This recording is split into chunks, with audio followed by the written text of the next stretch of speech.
Welcome to the Conscious Divorce Podcast on WGSN DB Radio, the show for people who are done surviving their divorce and ready to build something better on the other side. I'm your host, Justin Milrad, certified divorce coach, financial planner, MBA, and someone who did his own divorce completely wrong before figuring out how to do it right. Every episode we bring in people who have frameworks and have real conversations that the divorce industry doesn't always want you to have. If you're new here, welcome. If you're coming back, I'm glad you're still with me. Here's where today's episode starts, not with a statistic, with a text message. 2 years after divorce that had been settled, like really settled, the kind where the schedule was working, the kids were doing okay, both parents had found their footing, 2 years of co-parenting that was actually functional. And then one afternoon, a text arrives. Their daughter is turning 15. She wants a quinceañera. And the question sitting inside that text that no one said out loud is, who's paying for it? That message sat on read for 4 days. Then it became a phone call. The phone call turned into a fight. The fight pulled lawyers back into the picture. And 18 months of genuine co-parenting progress started coming apart, because two parents who had figured out the schedule, the holidays, and the handoffs had never once talked about what happens when the kids get older and the expenses get bigger. I hear versions of the story every single week. Bar and bat mitzvahs, sweet 16s, a teenager who needs a car, SAT prep, tutoring, college applications, the first apartment. None of these are surprises. Every one of them is visible from years away, but almost nobody puts them in the parenting plan. Almost nobody has a conversation while things are calm. And when the moment arrives, everything you've built as a co-parenting team gets stress test against a plan that was never designed to handle it. Today's guest knows this world from three distinct angles: as a mediator who sat in the room when these conversations go sideways, as a retired attorney who has read more parenting plans than most people will ever see exactly where the language breaks down, and as a parent who has navigated her own version. Lisa Lisser is a certified divorce coach, a BEH2O child-centered co-parenting coach, the founder of LZL Coaching, and the host of the Divorce Clarity Studio podcast. Lisa, welcome to the Conscious Divorce Podcast. Thanks for having me, Justin. Glad to be here. It's great to have you on the show again. Quick note before we go any further. Everything you hear on this podcast, including today's conversation, is for educational and informational purposes only. Nothing here is legal, financial, psychological, or tax advice, and nothing you hear creates a professional relationship between you and me or our guest. Every situation is different. Laws vary by state, finances vary by household. Please consult a qualified attorney, financial advisor, therapist, or other licensed professional for guidance specific to your unique situation. Lisa and I are sharing frameworks and perspectives, not prescriptions. Now let's jump into it. Lisa, I want to start with something that almost never gets said out loud at the beginning of these conversations. We all go into co-parenting trying to be reasonable, trying to be fair, and then money shows up and suddenly we're not reasonable anymore. From where you sit, as a coach, as a mediator, as someone who's been through her own divorce, what's actually happening when the shift occurs? So it's a great question because you said in your intro, we all go into co-parenting trying to be reasonable. But the fact is not everybody does try to be reasonable. What many people feel when they're going into co-parenting is that they are right. They are certain that they're doing things a specific way, and that way is the way. But when you're in a co-parenting plan and situations arise that are untested, your rightness gets jolted, and all of a sudden, all the triggers are being pushed. So money in co-parenting is never just about the money, because every money conversation brings in your history, every challenge during the marriage, every time a support payment was late is in every single conversation about money. It's about identity, it's about control, it's about unresolved feelings from your marriage, because that's still there. We're not clearing them. We're just getting distance from those issues. And when dollar signs show up, all of a sudden, we're back in that pool. So for me as a mediator, I see the danger zones clearly. The dollar amount in dispute is never really the thing that matches this emotional intensity of the conflict. And what I mean by that is that sometimes people will spend days and hours and dollars fighting over a $60 copay when they're spending so much more just to argue it. And they could have a $4,000, $10,000 issue that they like see as simple and it's done. So the balance between the emotional impact on the conflict and the issue at hand is disproportionate. So it's not the number. For me, someone who went through her own divorce, I have 3 kids. We had a co-parenting agreement. We included many of the things you raise as potential landmines. But one issue that was part of it was that we would have a sort of like a true up at the end of every month.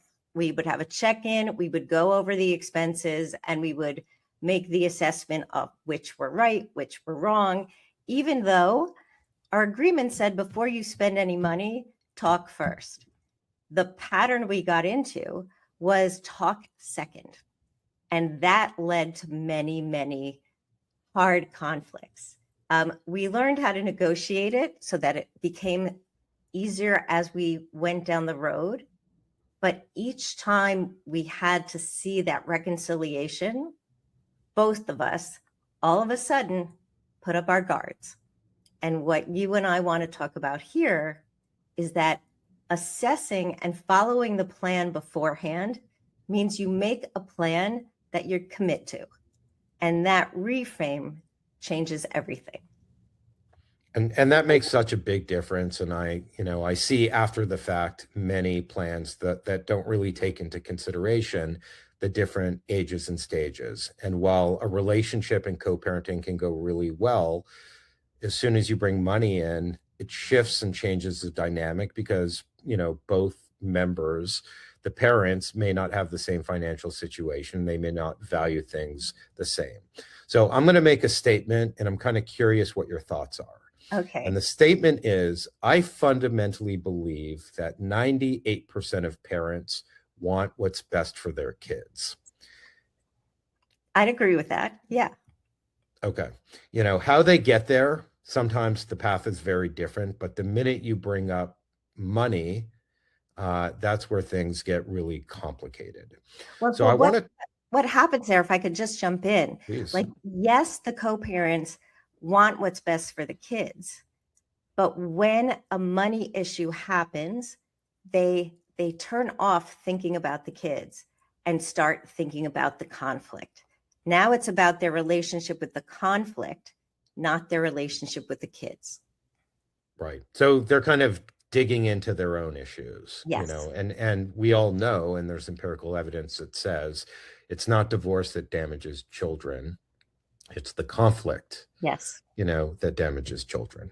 So you work specifically with a child-centered co-parenting model, the BEH2O framework, which you and I have talked about quite a lot, and it's really impressive. Before we get into any of the practical stuff, I want to go there first. So when co-parents are fighting about money and they think the kids don't know, what do the kids actually know? the kids know. The kids know when the parents are fighting, because even if you don't yell at each other in front of the kids, even if you have like an involuntary look, the kids are aware of everything. I will even share that just recently, after 10 years of divorce, I had my ex-husband and his wife came into my Thanksgiving celebration without me knowing they were coming. And I gave a look when they entered the space, and each one of my 3 kids noticed and said something to me about it afterwards. And now they're in their 20s, but they noticed. So whether anything is said or not, the temperature in the room changes when you're in conflict, and the kids are fine-tuned to feel it. So if you're having an issue related to a purchase for the kids, and you say he refuses to pay, or he says she refuses to put in, the kids are going to sense it, and they could even feel responsible, because the conflict that seemed like it was quiet all of a sudden bumped up, and it's something for the children that's the center. So they could feel responsible, and we don't want that to happen. No, and yeah. Parents, really take this seriously. Do not put your kids in the middle. It's happened in my own co-parenting relationship where I've been put in the middle, where their mom says, "Oh, we have to buy, X kid this, and it's going to cost that much," right in front of them. And it puts me in a very uncomfortable situation. And, we've worked on that. We talk about it. And, now we try in most cases to talk about it privately, but that just raises the temperature, and we don't want to do that. And it's not fair to the kid. And then I look bad if I say no. Right. Well, because it's a setup. When you raise a financial issue for the kid in front of the kid, they know it's about them and they know what they want.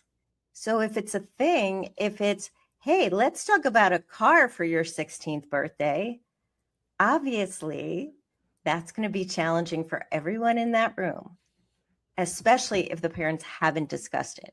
If you discussed it previously, something specific like a car when they get their license, that should be stated in specific terms in the co-parenting agreement, because that heads off the conflict before it can become an issue. So let's talk about the legal reality, what actually holds up versus what falls apart. And we all know that the parenting agreement, when it's negotiated, really represents a point in time. But things happen. Fortunes are made, fortunes are lost, people get married, people get divorced, lots of things happen. So many parents believe that because they agreed to something at the time of the divorce, it's settled. But you've been on the legal side of this, and you've been on the coaching side, and you've been on the mediator side.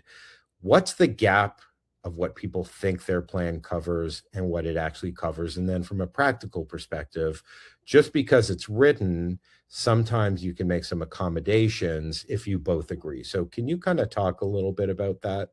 Yeah, well, it's really complicated, because essentially you have to forecast what is going to happen in the future. And some things you can, and some things you can't. Like, you can forecast, we expect our children to go to college. We expect that if they go to college, they will take standardized tests, the ACT, the SAT.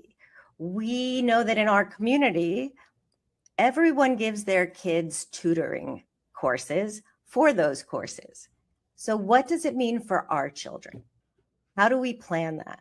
What is the percentage share between each parent if they're sharing the costs? And is there a cap? Is there, like, if you're applying to college and each application is $150, how many applications are you going to invite your children to use? Is it unlimited? I mean, with the Common App, they can apply to 25 schools at one time, but do they really need to? And what's most effective? How do we make that work? So I just mentioned like 10 very specific factors that are part of prepping for college. And I've been through it, so I know what they are. But if you have a 5-year-old, you have no idea what's entailed in the run-up to applying for college. So each of these things you want to get a forecast on by an expert who can help you put it in context. So whether that's a divorce coach or a financial advisor, learn what's out there first so that you don't have open issues 10 years later when your child is now getting ready to apply for college. Like, when they're 6 and in first grade, you're not really thinking about when they're in 11th grade, because it's so different and it's just so far away. But it's really important to put the terms in at the beginning. No doubt. And we can solve for a lot of things, but we can't solve for anything. And it's the high ticket purchases that knock us off our guard. One parent may think, yes, we're going to buy our child a car, and the car I'm thinking about is $35,000. And the other parent may think, well, I'm buying, a an 8-year old, Honda Civic that's $8,000. So getting on the same page is really important. So can you talk maybe about some of those omitted topics that can be included? Sure. So, the car is a great example because, again, let's pretend they're 6 years old, 6, 4, and 2. How can you even imagine them driving a car? But you know that when you turned 17, your next door neighbor got a car and you didn't. And now you're anticipating that you want to give your kid what you didn't have. And yet you don't really feel like having that conversation with your spouse right now. And maybe you don't think you're supposed to. But the fact is, that's the kind of thing you should think about. And think about, how the support numbers look today, what the equitable distribution or community property asset distribution looks like today, and forecast 10 years in the future. Like, is it the same differential, or will it be a bigger split between who has more and who has less? And how are you going to assess who pays for the car? And I think that's a really important piece of it. You both might agree that you want your child to have a car, but you have a different idea about how much that car should cost. So it's a good idea to put a cap. Look, I don't know what cars are going to cost in 10 years, right? But this is all I can imagine spending. This is what I spent on my first car. And give yourself a number that you can work with. And if then you want to have a differential, like a percentage, I'll pay 20, you pay 80, I'll pay 40, you pay 60. Great. Up to X amount, this will be the differential. If the car is more, then the person who chooses the more expensive car can pay the difference. And that can be very specifically and artfully written into an agreement. But it's a detail. And again, when we're struggling in those days of feeling pressure and emotions in writing an agreement, we don't think about every detail. So having a checklist of what did you have when you were going through high school? What did you need? What did you think you need? What did your parents tell you you didn't need? And have that assessment because, God willing, your kids are going to grow up. And that's important to look at way back at the beginning when they're 6. And you really can forecast, maybe not the exact amount, but you can forecast what their needs are. So, we talked about sweet 16s, we talked about bar and bat mitzvahs, we talked about quinceañeras, we talked about cars, we talked about SATs. There's a good chance every kid's going to need some sort of tutoring at some point. So those are all predictable. The other thing I want to say is, my eldest turned 16 in October, and we bought her a car. And parents, keep this in mind: insurance is outrageous for a 16-year-old, anywhere between possibly 3,000 and 11,000 is what we were quoted, and it's going to stay for a period of years. So as you're going through your divorce, make sure you put money aside, whether it's in a 529 plan or a separate account. These are going to hit. So be prepared for it, because you don't want to be hit at a time where you don't have the cash flow and you haven't really been thinking about it. So Yeah. that's super, super important. I think it's so important because when you're thinking about planning, you need to actually be planning. A 529 is a really important tool to start when the kids are young. Maybe even, before you are even thinking about divorce, start that 529, because costs are going to add up and you are not going to know where certain resources come from. And I had a client whose spouse said, I don't want to start at 529. I'm going to be making way more money when they're getting ready for college. But then they got divorced. And so now they're paying out of cash flow, and cash flow looks different. So consider your options. And if you have to start it fresh when you're getting divorced, put it in writing, put it in the agreement. Yeah, I think that's great advice. There's always the topic throughout a divorce about fairness and justice. And we know that in many cases, income and capability are not going to be as easy to maintain. So, when the one parent who's making less is being asked for more, how would you advise them on getting over the "it's not fair" argument? So, first of all, it's really challenging to even suggest they can get over it, because it's a real issue. It's an emotional trigger. And if we can approach this as we are in a business relationship, right? We are in the business of raising 2 children, 3 children, however many children together. And in order to see the success of the business, we're going to have to make certain investments.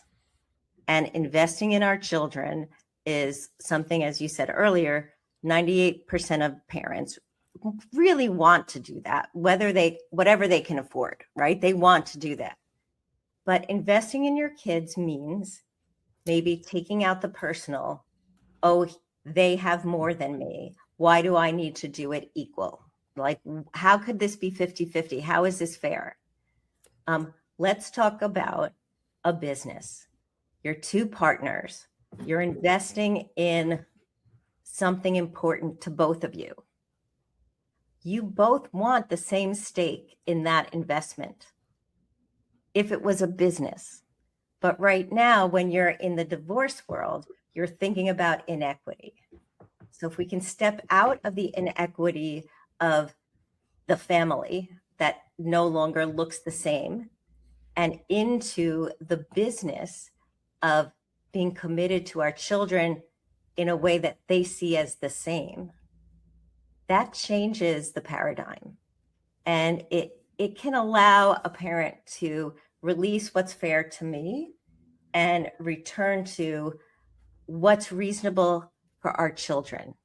And how do I want my child to look at me? Because when there is an inequity in which parent gives more, the children can look at that as a negative for the parent who's least capable as well. And we want to keep the children on the same plane with both parents. And that's something to think about when you're thinking about support and you're thinking about how to contribute to the children's needs.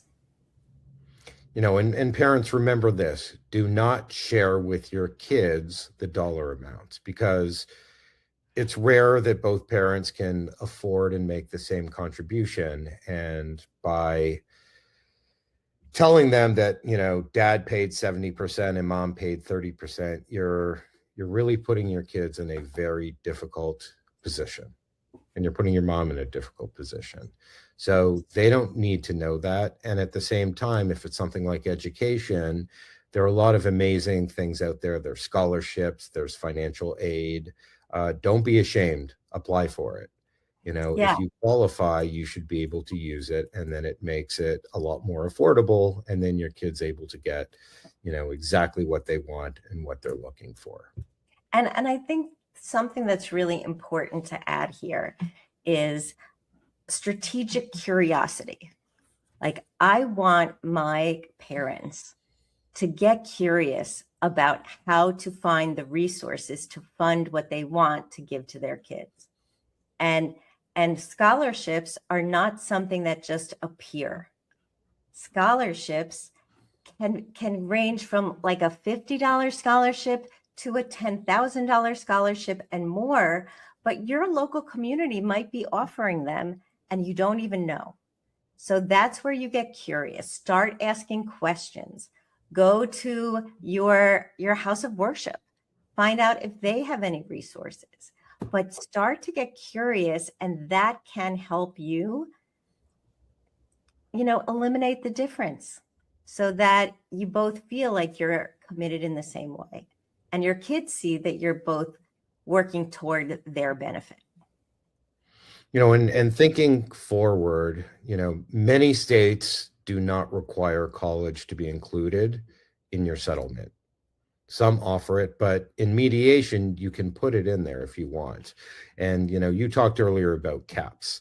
So, for example, if you're unsure of what your financial capability is going to be like, you can say, I am willing to contribute 50% up to what, fill in the blank state school currently costs. Should my financial situation change, at my discretion, I have the ability to give more, I will, or if I choose to give more. And I think that's really important because that way you're securing that you and the other parent are both going to contribute, because that's a concern. Sometimes one parent unjustly says, well, they screwed me in the divorce, so I'm going to screw them, here. And they refuse to pay for these additional expenses because they have something in their mind that they want to get back. And that's just pure wrong. But it's one way of protecting yourself to make sure that your kids get what they need and what they want. And you also don't want your children to feel like you think your relationship with the conflict is more important than your relationship with your child. And that's the danger that we have in falling back on the emotions. And it will happen. I'm not saying it should never happen, because you can't help it. We're human. But if we keep in mind, what would it be like stepping into my kids' shoes? How are they feeling when we're fighting over this issue that is so important to them? And whether they hear it or they don't hear it, you are carrying the fight with you everywhere you go. And if you can release that, if you can sort of take it off your shoulders, you're going to walk around with more peace, and so will your kids. So let me give you a scenario, Okay. see how you might handle it.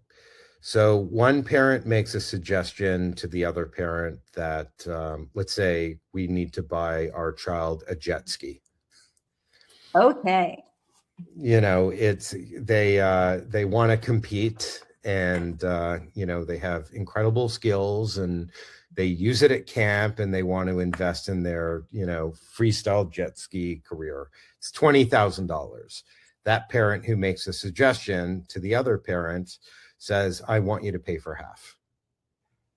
How do you deal with that? Initially, you want to say no, but is there some sort of framework that you would suggest that the opposing parent goes through to come up to a solution? So that's a scenario where it would have been helpful, or it could be helpful if you start to identify big purchases, and big purchases that are related to extracurricular activities, right? And what qualifies as a big purchase or a reasonable number? Is there a cap? And are there safety issues? Something like a jet ski may be different than a basketball, right? Like, those are both extracurricular activities, but much lower investment and much lower danger. Or risk, I should say. So those things can be forecast, as we talked about, and you can put it in broad terms in your agreement when they're 6, and then walk up to it when it happens. I actually have never had the experience of a parent saying, I have to get my child a jet ski, and can you believe how unreasonable they are for not contributing? But at the same time, there are other things, like, does it have to be the most expensive Apple computer, or can it be a lower end model? Can it be, a regular PC? Like, those all are different price points, and for things that the kids may really need. So those are more realistic areas for conflict. But as we said earlier, the cost differential between a 1600 Apple and a 400 PC, it might mean a lot to that family. Or maybe you split the difference and you say, okay, I can only pay up to X, but it would be great if they could have the top of the line. And I'm not making a judgment on which is the better. I'm just making a judgment on which is more expensive at the outset. And you can make a plan for how to approach those things. And I just want people to know that it's okay to say no for certain things, but you got to determine how's that going to affect my child. So the jet ski is probably an easy one. Some of the other ones, and I love the Apple computer example. I think many parents have been through that. Do I need a $2,000 MacBook Pro, or can I go with a $900, MacBook Air, or a $400, Chromebook? And there are lots of ways to think about that. And I think if you want to cool the temperature instead of immediately responding, absolutely not. I always suggest, saying something to the effect of, I need a little bit of time. I'll get back to you in the next 24 to 48 hours. And then you get to think about it. You get to weigh. You can even have a talk with your kid. Why do you need the MacBook Pro? What is it about that you want that the MacBook Air or the, $400 Chromebook can't do? You make your case. And then, you say what, if anything, you're willing to contribute. And I think that's a great resolution. And if the other parent says they must have the MacBook Pro, then say, well, you're welcome to pay the difference. Yeah. I mean, and that's reasonable. And if, let's say, you're willing to pay half of $1,000 computer, and this is a $2,000 computer, the $1,000 in the scheme of that family's life over the history, the long range of impact amortized out, really think about what you're fighting over and the value of it. And Right. Make sure that your child doesn't get a sense of, so my parent doesn't think I deserve the better laptop. It's not that. It's a question of even starting to develop financial responsibility in your kids, because at that point your kids are middle school, high school, and for most families that are purchasing that kind of product. So your kids can start getting financially savvy as well. Fantastic. All right, we're going to move and shift to new partners. So from your child-centered coaching perspective, when a new partner enters the financial picture, sometimes with kids, either through remarriage or just through presence in the household, what do most co-parents often get wrong? What do most co-parents get wrong? Sometimes they think, oh, well, she's marrying someone who has a really big income, so she doesn't need my child support anymore. That's a big no-no, because your new spouse's income is not designed or expected to pay for your child's needs. Your responsibility remains your responsibility, and your ex-spouse's responsibility remains their responsibility, because your kids are always your kids. Whereas a remarriage is going to affect spousal support, it's not going to affect child support, because child support attaches to the children. And I think that's a big misconception. What could also happen is not that the parent doesn't understand that, but the parent can start playing games because they know that the child will ultimately get what the child needs, because push comes to shove, the spouse has a way of getting what they need for their child. And I highly discourage that. It's not a time to start playing games. When a new partner comes into the picture, everybody is trying to navigate a new emotional dynamic and threshold. And so rather than load up with more stress, this is a moment to try and ease stress. And that's a hard thing to do. But if you can think about that and stepping into your child's shoes, that's going to go a long way in preparing yourself, your ex, and your kids for a new kind of family. And that's what it's really about. And parents, think about this. One of the biggest causes of divorce is financial infidelity. Many couples don't have the conversation about finances. And if you're in a new relationship and that person moves in the home and they bring a kid, it's important that you have that financial conversation, because you only have so much money, and your kids want to make sure that they feel like a priority. And if that money gets spread even thinner, then it could cause problems. So I think it's just a good practice to have that financial conversation, with your new partner before anything major happens. Yeah. But that's what you're talking about, really. It's very hard to anticipate when you're writing your settlement agreement, details about emotional boundaries when a new partner comes in. Because what often happens is there becomes like laying down the law, like, I don't want my child exposed to that new person for blah, blah, blah years. And now it's emotional. It's not as rational as it could be, because both of you need to move forward. But when you're talking about, what happens when the family merges, that's a whole different thing. And you need your child to feel like they're safe. And fighting over that kind of money at that time is really challenging. That's a whole new episode we're going to have to do one of these days. Yeah. All right. So as we near the end, we are going to go to my favorite part of all the episodes, which is rapid fire. Okay. Are you ready? I hope so. All right. Co-parent refuses to discuss milestone expenses at all. Okay. You write your own blueprint. That's what you do. You write you say, this is for the quinceañera. This is for the bar mitzvah. This is for the SATs. This is for the college applications. And you write down everything that you can forecast and what the percentage differential you believe is appropriate. And you share it. You share it because they need to. You got to be reasonable. And that's what's most important. Co-parent wants something for the kids that you think is genuinely unreasonable, and they're going ahead with it anyway.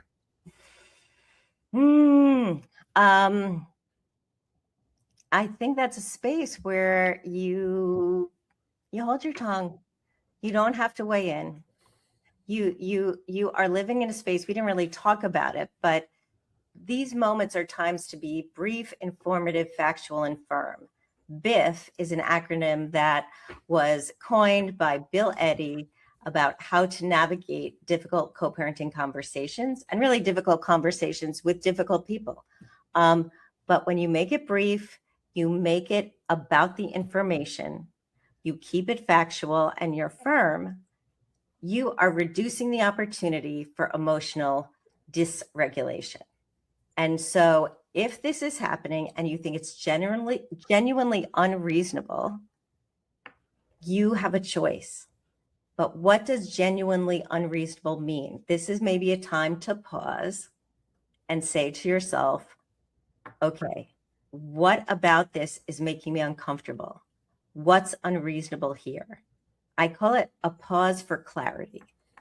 Get the clarity before you respond.